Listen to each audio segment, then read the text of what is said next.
ప్రభువైన యేసుక్రీస్తు నామములో అందరి వందనాలు శుభములు తెలియబోస్తున్నాను దేవుని బిడ్డలారా. ఈ ఉదయకాల సమయంలో ఈ రీతిగా దేవుని యొక్క మాటలు పంచుకోవడం ఎంతో సంతోషంగా ఉంది. అయితే ఇక్కడ మనం చూసినట్టయితే నయమానుకు కుష్టి వ్యాధి గలవాడై ఉన్నాడు. అయితే తనంతరంగంలో కుష్టి వ్యాధి ఉంది, కానీ ఆయన ఉన్న పొజిషను చాలా ఉన్నత అధికారి అయి ఉన్నాడు. ఇక్కడ చూసినట్టయితే రాజుల 2వ గ్రంథము 5వ అధ్యాయము, రాజుల 2వ గ్రంథము 5వ అధ్యాయము 1వ వచనంలో చూసినట్టయితే ఆయన పొజిషన్ ఎలా ఉంది, ఆయన అధికారం ఎలా ఉందో చూద్దాం దేవుని బిడ్డలారా. సిరియా రాజు సైన్యాధిపతి అయిన నయమాను అని ఒకడు ఉండెను.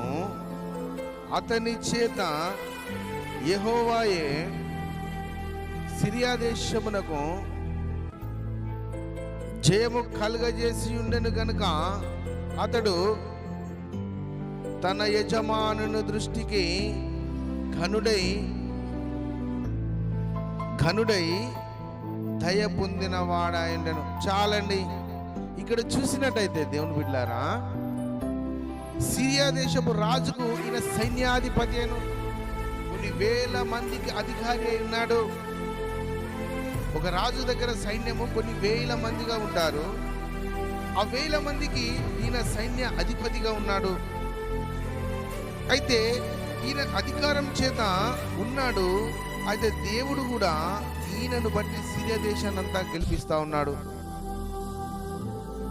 ఈయన అధికారం చేత చూడండి, రెండో లైన్లో చక్కగా ఉన్నది. అతని చేత యెహోవాయే సిరియా దేశమునకు జయము కలుగజేస్తా ఉన్నాడు ఈ నయమాను బట్టే. అయితే ఈ నయమాను అంతరంగంలో ఒక బాధ ఉంది. ఈ ప్రజలందరికీ సైన్యాధిపతిగా ఉంటున్నాడు, సైన్యములకు అధికారి అయి ఉంటున్నాడు. కొన్ని వేల మందికి ఈయన చెప్తే వినే విధంగా ఉంటున్నాడు. అయితే ఇక్కడ తన అంతరంగంలో ఒక బాధ ఉంది. ఎవరికి తెలియని బాధ, ఎవరికి చూయించుకోలేని బాధ, ఎవరికి చెప్పుకోలేని బాధ ఆయన అంతరంగంలో ఉంది. ఏంటంట ఒక్కసారి చూద్దాం. ఇంకా కింది వచనంలో చూసినట్టయితే యజమానుని దృష్టికి ఘనుడై ఉన్నాడు, దయ పొందిన వాడాయను. ఆయన మహాపరాక్రమశాలి కూడా ఉండెను, గాని అతడు కుష్ఠరోగి. చాలండి, మహా ఘనత నొందిన వాడై ఉన్నాడు, పరాక్రమశాలి బలశాలి అయి ఉన్నాడు, కానీ ఆయన ఒక కుష్ఠరోగి. కుష్టి వ్యాధి అంటే దేవుని బిడ్డలారా, ఈరోజు మనుషులకు ఎడబాటుగా ఉండాల్సిన అవసరం ఉంది. దేవునికి దూరంగా ఉండాల్సిన పరిస్థితి ఉంది. మొదటిగా మనం చూసినట్టయితే ఈరోజు కుష్టి వ్యాధి ఉన్న ఆ రోజుల్లో కుష్టి వ్యాధి ఉన్న వ్యక్తిని ఊరికి ఎడబాటుగా వింటున్నారా దేవుని బిడ్డలారా? మనుషులందరికీ దూరంగా తీసుకెళ్ళి ఒక ఒంటరి స్థలములో ఉండాల్సిన పరిస్థితి. అదెప్పుడు అందరికీ తెలిసినప్పుడు. అయితే ఈయనకున్న వ్యాధి ఎవరికి తెలియదు. మీదికి మోంచేనే ఉంటున్నాడు, సైన్యాధిపతిగా ఉంటున్నాడు, అధికారం చెలాయిస్తా ఉన్నాడు, అనేక మందిని ఆపరేషన్ అంటే నడిపిస్తా ఉన్నాడు, అధిపతిగా ఉన్నాడు. కానీ అనంతరంగంలో ఒక దుఃఖం ఉంది, అది కప్పుకొని ఉంటున్నాడు, ఎవరికి తెలియదు, ఆయనకు మాత్రమే తెలుసు. అయితే ఇక్కడ కింది వచనాల్లో చూసినట్టయితే దేవుని బిడ్డలారా, ఒక చెరబడిన చిన్నది ఉన్నది. 2వ వచనంలో చూసినట్టయితే సిరియా గుంపులుగా బయలుదేరి పోయి ఉండిరి. వారచ్చడి నుండి ఒక చిన్నదాని చెరగొని తేగ అది నయమాను భార్యకు పరిచారక పనికత్తెగా ఉంది. చాలండి, వీళ్ళు ఇశ్రాయేలు దేశం మీద తిరిగినప్పుడు ఒక చిన్నదాన్ని తీసుకొచ్చారంట. ఆమె ఎవరంటే నయమాను భార్య దగ్గర ఒక పనికత్తెగా ఉంది. అయితే ఆమెకు తెలుసు, అయ్యో నా యజమానురాలు భర్తకి ఇలాంటి కుష్టి వ్యాధి ఉంది, ఈ కుష్టి వ్యాధి పోవాలంటే ఒక మార్గం ఉంది అని ఆ బిడ్డ యోచిస్తూ ఉన్నది. అయితే ఇక్కడ చూసినట్టయితే ఈ కుష్టి వ్యాధి ఎంత భయంకరమైనదంటే, ఇక్కడ చూసినట్టయితే ఆయనకున్న మొదటి వచనంలో తనకున్న అధికారాన్ని బట్టి, గర్వాన్ని బట్టి, ఆవేశాన్ని బట్టి, తొందరపడతనాన్ని బట్టి తన అంతరంగం ఎప్పుడు సరి చేసుకోలేదు.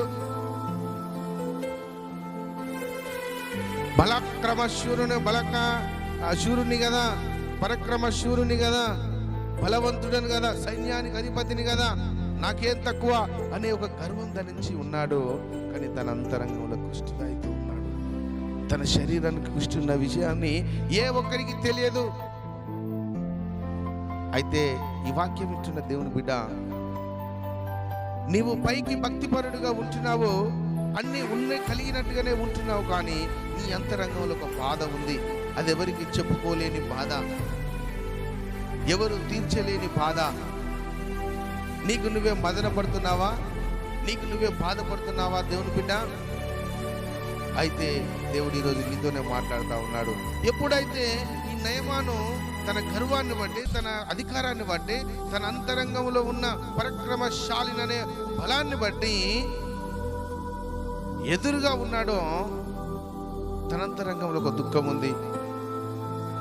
ఎప్పుడైతే దేవునికి లోబడని బిడ్డగా ఉన్నాడో, ఒక దుఃఖము తనలో మిగిలిపోయి ఉన్నది. అయితే దేవుడు ఈరోజు నీతో మాట్లాడుతున్నాడు. ఈ వాక్యం ఇచ్చిన దేవుని బిడ్డ, నీవు కూడా ఇన్ని రోజులు దేవునికి భయపడక, నాకున్న అందాన్ని బట్టి, నాకున్న సంపదను బట్టి, నాకున్న ఉన్నత స్థానాన్ని బట్టి, నాకున్న అధికారాన్ని బట్టి నువ్వు గర్వపడుతున్నావేమో, కానీ నీ అంతరంగంలో ఒక దుఃఖం ఉందా? అయితే దుఃఖాన్ని ఈరోజు విడుదల కలిగించబోతున్నాడు దేవుడు నీకు.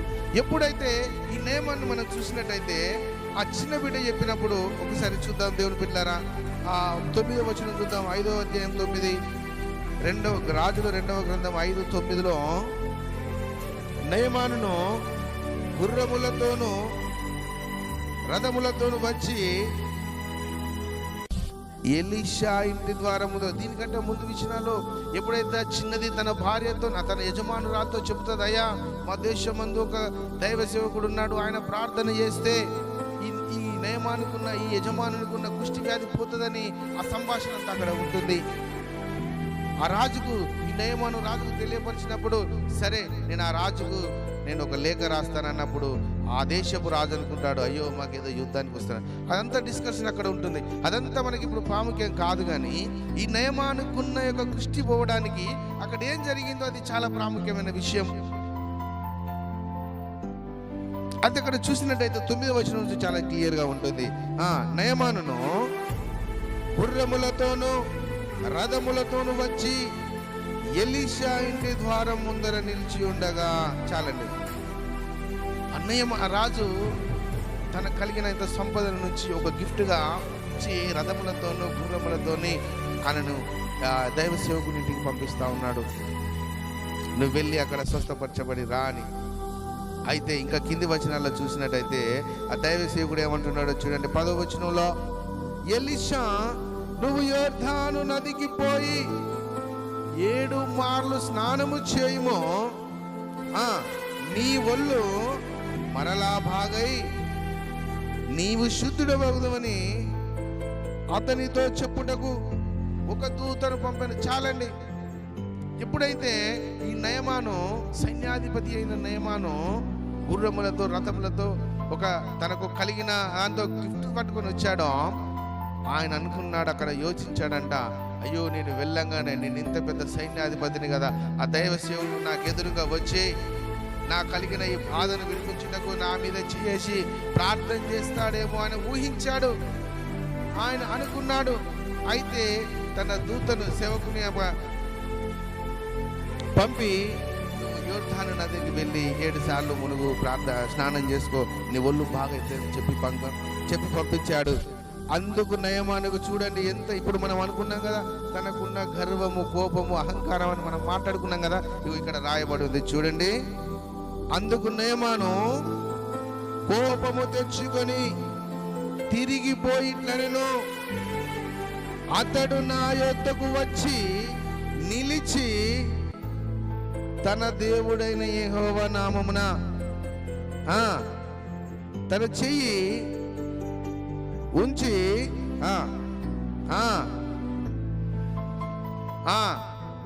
నేను అనుకుంటున్నా, ఇదేందయ్యా, నేను ఇంత పెద్ద అధికారిని వచ్చాను కదా, నేను రాగానే నా ముందుకొచ్చి నిల్చొని యెహోవా నామమున తన చెయ్యి చాపి స్వస్థపరుస్తాడని నేను అనుకున్నాను, ప్రార్థన చేస్తాడని అనుకున్నాను. ఇదేంది, నా ముఖం కూడా చూడకుండా వెళ్ళిపోయి అక్కడ స్నానం చేయంటున్నాడు అని కోపం తెచ్చుకున్నాడంట. కోపము తెచ్చుకొని తిరిగి వెళ్ళి ఇంకా కింది వచనాల్లో చూసినట్టయితే దేవుని బిడ్డలారా చూడండి, దమస్కు నదులైన అభానాయిను ఇశ్రాయేలు దేశంలో నదులన్నిటిల కంటే శ్రేష్టమైనవి కావా? చూడండి, కోపం తెచ్చుకుని ఏమంటున్నాడంటే, మా ఇశ్రాయేలు దేశంలో అనేక నదులు ఉన్నాయి, అందులో స్నానం చేసి నేను శుద్ధుడని కాలేనా? నువ్వు నాకు చెప్పేది ఏంది అని గర్వంతో మాట్లాడుతూ ఉన్నాడు, అహంకారంతో మాట్లాడుతూ ఉన్నాడు, కోపంతో మాట్లాడుతూ ఉన్నాడు. నీకు మేలు జరగాలంటే దేవుని బిడ్డలారా, దేవుని సన్నిధానానికి వచ్చి సాగిలపడాలా. అయ్యో, నన్ను బాగు చేయలే కదా, నేను రాగానే నాకు స్వస్థత జరగలే కదని నువ్వు ఇంకా తిరుగుబాటు చేసినట్టయితే నీ జీవితంలో మేలు జరగదు బిడ్డ. వింటున్నావా సంగమా? ఎప్పుడైతే తనను తాను తగ్గించుకున్నాడో, ఇంకా కిందికి వచ్చిన చూసినట్టయితే, అంతకంటే ఆ నదులన్నింటికంటే శ్రేష్టమైనవి కావా, వాటిలో స్నానం చేసి శుద్ధి పొందలేనా అని అనుకొని రౌద్రుడై తిరిగి వెళ్ళిపోయిన. చూసారా, రౌద్రుడు అంటే కోపానికి మించినది, కోపానికి మించినది. ఒక దైవ సేవకుడు దేవుని దగ్గర నుంచి వచ్చిన మాట వెళ్ళవించినప్పుడు తనను తాను తగ్గించుకొని ఆ నదిలో స్నానం చేసి శుద్ధుడు కావాలి, కానీ ఆయన కోపం తెచ్చుకొని మా దేశంలో లేవా, ఈ నదుల కంటే అవి శ్రేష్టమైనవి కావా అని రౌద్రుడు కోపం తెచ్చుకుని వెళ్ళిపోతా ఉన్నాడంట. ఇందుకొరకేనా నేను వచ్చింది? నేను ఎవరు అనుకుంటున్నావు? సైన్యములకు అధిపతిని. కొన్ని వేల మంది నేను చెప్తే వినేవారు ఉన్నారు, కనీసం నా ముఖం చూడకుండా, నా మీద చేయి వేయకుండా, ప్రార్థన చేయకుండా నన్ను పంపించి స్నానం చేయిపో అంటాడా? ఇంతకంటే శ్రేష్టమైన మన దేశంలో లేవా అని వారితో కోపంతో రౌద్రుడు అవుతున్నాడంట. రౌద్రుడు అంటే కోపానికి మించినదండి. ఒక్క మాటలో చెప్పాలంటే చంపేసేంత కోపం అది. అలాంటి మనసు కలిగి ఉంటున్నాడు. అందుకే తన జీవితంలో మేలు జరగట్లేదు, అందుకే తన జీవితంలో ఒక నష్టం వచ్చింది. అయితే దేవుని బిడ్డ, ఈ వాక్యం ఇచ్చిన నీవు ఈరోజు నీకు కుష్టి రోగి లేదు, కానీ ఒక నష్టం అనేది నీ జీవితంలో జరుగుతూ ఉంది. దేవునికి వ్యతిరేకమైన ఆలోచనలు నువ్వు చేస్తూ ఉన్నావా? దేవుని మాటకు లోబడకుండా ఈ దేవుని మందిరంకు వెళ్తేనే నేను బాగుపడతానా, ఈ దేవుని మాటకు లోబడితేనే నేను స్వస్థపరచబడతానా, ఈ దేవుని మాటకు లోబడితేనే నేను ఆస్తిపరునవుతానా, నా ఇష్టానుసారంగా తిరిగితే కాదా, నాకు తెలిసిన విధంగా నేను బాగుపడలేనా అని నువ్వు ఆలోచిస్తున్నావా? అందుకే నీ జీవితంలో నష్టం మిగిలిపోతా ఉంది. ఈ వాక్యం వింటున్న దేవుని బిడ్డ, దేవుడు ఇదిలో నీతోనే సూటిగా మాట్లాడుతూ ఉన్నాడు తన దాసుల నుండి. వింటున్నావా? ఇంకా కింది వచనాలు చూసినట్లయితే, అయితే అతని దాసులలో ఒకడు వచ్చి, నాయనా, ఆ ప్రవక్త ఏదైనా ఒక గొప్ప కార్యము చేయమని నియమించిన ఎడల నీవు చేయకుందువా? అక్కడ అంటున్నాడు, చూసావా? అవునయ్యా, ఆ దాసుడు, దేవుని యొక్క ప్రియదాసుడు, ఆ ప్రవక్త వచ్చి నీ ముందర నిల్చొని అనేకమైన గొప్ప కార్యములంటే ఈ లోకంలో ఉన్నట్టుగా ఓ 100 మందికి అన్నదానం చేయి, వస్త్రదానం చేయి, మనిషికింత బంగారం పంచు అంటే నువ్వు చేయకపోదువా అని తన దగ్గరున్న దాసులు వివరిస్తా ఉన్నారు. తన కోపంలో ఉన్న నయమానుకు తనతో వెంబడున్న చిన్న దాసులు వివరిస్తా ఉన్నారు. ఎందుకయ్యా నీకు ఇంత కోపము, ఎందుకయ్యా నీకు ఈ ఆవేశము? ఆయన వచ్చి ఏదైనా గొప్ప కార్యం చేయమంటే నువ్వు ఇప్పుడు చేయబోయేవదవా? ఒకవేళ నీకు నీ తాహతుకు మించింది అడిగితే రాజు దగ్గరికి వెళ్ళి ఇంకా అది చేయించమని నువ్వు పోజాడిపోయేవాడివా ఆయన ఏం చెప్పాడయ్యా? ఒక చిన్న పని చెప్పాడు, స్నానం చేయమని. చదవండి అమ్మా. అయితే స్నానము చేసి శుద్ధుడవని కమ్మనే మాట దానికంటే మేలు కరా. చాలండి. ఏమంటున్నాడంటే, ఇంకేదైనా నీకు ఖర్చుతో కూడుకున్న పని, నీకు ఆయాసకరమైన పని, నీకు భారంగా ఉన్న పని ఏదైనా చెప్తే నువ్వు చేయకపోయేవాడివా? నీ తాహతుకు అంటే నీ యొక్క శక్తికి మించిన పని చెప్తే నువ్వు చేయకపోయేవాడివా? దానికంటే స్నానం చేయమని చెప్పడం శ్రేష్టమే కదయ్యా అని తన దాసుడు చిన్నగా ప్రేమతో చెప్తా ఉన్నాడు. చూడండి, అతడు పోయి దైవజనుడు చెప్పినట్లు యోర్దాను నదిలో 7 మార్లు మునగగా. చాలండి. ఇక్కడ చూడండి, ఆ 7 మార్లు మునిగినప్పుడు కూడా ఎన్నిసార్లు ఎంతమందిని అన్నాడో. మొదటిసారి మునిగి లేచి ఏమైందయ్యా, ఏం కాలే కదా. రెండవసారి మునిగినప్పుడు ఏమైంది? వారికి మీరు ఒత్తాసు పలికిరు కదా, మీ మాట విన్నప్పుడు ఇక్కడ ఏమి లేదు కదా.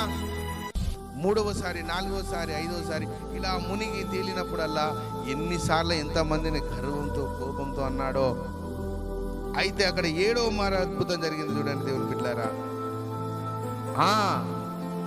7 మార్లు మునుగగా అతని దేహము పసిపిల్ల దేహము వలె అతడు శుద్ధుడాయను. ఆమేన్, హల్లెలూయా.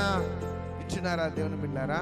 ఎప్పుడైతే తనను తాను తగ్గించుకుని ప్రవక్త చెప్పిన విషయాన్ని గమనించి తన మనస్సును ఆ గర్వాన్ని తీసేసుకొని, ఆ కోపాన్ని తీసేసుకొని, ఆ యొక్క ఆవేశాన్ని తొలగించుకొని, నాకున్న బలము అని దాన్ని తొలగించుకొని దాసుడు చెప్పిన మాటకు నేను లోబడతానని ఎప్పుడైతే 7 మార్లు మునిగాడో పసిపిల్లవాని మన శరీరంలోకి అయిందంట. అద్భుతం జరిగింది. వింటున్నారా దేవుని బిడ్డ? ఈరోజు వాక్యం వింటున్న నిన్ను తగ్గించుకొని ఆ ప్రభు ఎదుట నీలో ఉన్న తొందరపాటు, నీలో ఉన్న ఆవేశం, నీలో ఉన్న చెడు లక్షణాలు తొలగించుకొని ఆయన మాటకు నువ్వు లోబడతావో నీ జీవితంలో అద్భుతం జరుగుతూ ఉంది. నయమాను జీవితంలో పసి పిల్లవాని వలె తన శరీరమైంది. తనకున్న వేద మొత్తం వెళ్ళిపోయింది, తనకున్న బాధ మొత్తం వెళ్ళిపోయింది. ఈరోజు నీ జీవితంలో, ఈ వాక్యం వింటున్న నీ జీవితంలో ఏదైనా దేవునికి ఆయాసకరమైనవి ఉంటే ఇప్పుడే తొలగించుకో. ప్రభు సన్నిధానంలో సాగిలపడు, ఆయన మాటకు లోబడు. నీ జీవితంలో కూడా మేలు జరుగుతుంది దేవుని బిడ్డలారా. ఆమేన్, హల్లెలూయా. వింటున్నారా దేవుని బిడ్డలారా? ఎప్పుడైతే నయమాను తన మొదటి స్థితిని అంతా వదిలిపెట్టి తగ్గింపులోకి వచ్చాడో తన జీవితంలో మేలు జరిగింది. మరి నువ్వు ఎలా ఉంటున్నావు? ఈ వాక్యం వింటున్న దేవుని బిడ్డ, నువ్వు ఎలా ఉంటున్నావు? ఆ పాత స్థితిని కలిగి ఉంటున్నావా? ఆవేశాన్ని కలిగి ఉంటున్నావా? ఆ తొందరపాటుతనాన్ని కలిగి ఉంటున్నావా? ఇంకా వేరే చెడు మాటలు కలిగి ఉంటున్నావా? చెడు చూపులు కలిగి ఉంటున్నావా? నువ్వు దేనికి ఎడక్టై అందులో ఉంటున్నావు? తొలగించుకో, సరి చేసుకో. నీకున్న దాన్ని బట్టి, నీకున్న ఆస్తిని బట్టి, నీ అంతస్తుని బట్టి, నీ అందాన్ని బట్టి, నీ కోపాన్ని బట్టి నువ్వు ఏవైతే హెచ్చించుకుంటున్నావో ఈ యొక్క సమస్య నిన్ను విడిపోవడం లేదు. ఎప్పుడైతే నువ్వు ఆ నయమానులాగా తగ్గించుకుంటావో, దైవసేవకుడు చెప్పిన మాటకు లోబడి దేవుని మాటకు విధేయత చూపి నువ్వు తగ్గించుకొని ఆ యోర్దాను నదిలో ఆయన మునిగినప్పుడు ఆయన జీవితంలో మేలు జరిగింది. 7 మార్లు, 7 అంటే పరిశుద్ధతకు సాదృశ్యము. దేవుడు అంటున్నాడు, 6 దినములు కష్టపడి 7వ దినము నువ్వు నా మందిరములో ఉండవలను, అది పరిశుద్ధ దినము, అది ఆశీర్వదించబడిన దినం అంటున్నాడు. 7కు సాదృశ్యం ఆశీర్వాదం. ఇక్కడ 7 మార్లు మునిగి 7వ మారు మునిగినప్పుడు తన జీవితంలో పసి పిల్లవాని వల్ల తన శరీరం మారిందంట.